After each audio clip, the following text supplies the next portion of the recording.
The previous video explained the concept of sewage. It is simply wastewater that has many contaminants. The water cannot be used directly for any purpose. So do we discard it? No, we mustn't do that. As sewage contains so many harmful impurities, we need to treat the water and only discard it when it's safe for disposal. So how is sewage treated? Let us have a look at the process in detail. The process begins with a primary treatment. Primary treatment is the first step. So what do you think will be removed in the first step? Imagine you're given a beaker of impure water which has soil, pebbles, plastic articles and other wastes. How will you start cleaning this water? You will first remove the bigger solid impurities manually and then think of processes like filtration and so on. That is what the primary step is. Removing the larger particles. And when the bigger particles get removed, then the gradual removal of smaller particles gets easier. So the first step is when the larger wastes are removed. This is done by passing the wastewater through a bar screen which appears something like this. Now imagine there are plastic bags, articles and other wastes which are present in the water. They get collected on one side as water is passed through this bar screen. That is what is done in the first step. Now it's time to remove impurities like sand or pebbles or grit which are present in the wastewater. This is done by passing the water very slowly in a large grit and sand removal tank. Here, the reduced speed of the incoming water helps in the smaller particles like sand and grit settle at the bottom. This helps in easy separation of sand and grit. Now the next step is when other impurities are allowed to settle down at the bottom. This is done by passing the water in the primary clarifier. What is a primary clarifier? It is simply a tank in which the wastewater is allowed to stand still for a few hours. This helps in separating the impurities that settle at the bottom of the tank. The settled impurities are collectively referred to as sludge. This sludge can be further sent for use. Of what use could this semi-solid slurry-like waste be?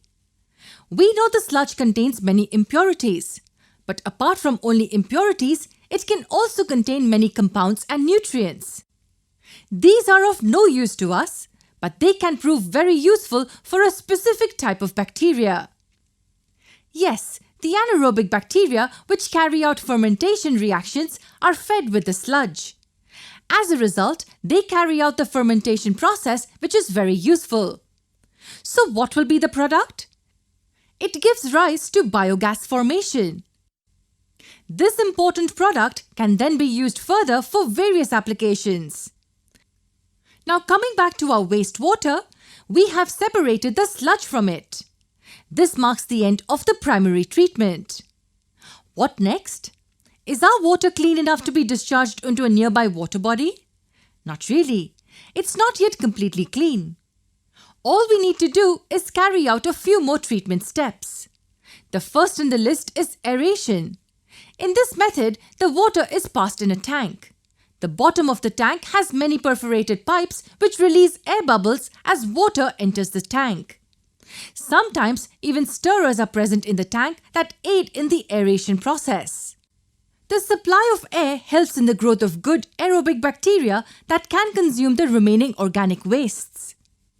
Now the water is passed into the secondary clarifier where it's again allowed to stand still for a long time.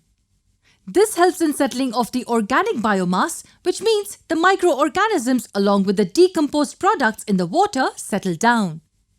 This slurry is called the activated slurry. What do we do with this activated slurry? We can collect the biomass, dry it and add it to the soil.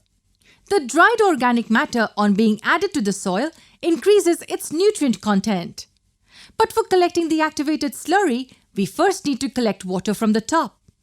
This water is now all set to enter the chlorine tank. As the name suggests, it's a tank in which chlorine is added into the water. But why do we need chlorine? Well, it acts as a disinfectant. If there are any harmful microbes still present in the water, then they will get easily killed. The effluent, which is the treated water, can now be discarded in the nearby water bodies. It is safe enough to enter the environment. When it is discharged into a sea or river, or even allowed to percolate into the ground, then the natural purification system takes care of the remaining contaminants by purifying it. This is how sewage water is treated before being released into the surroundings.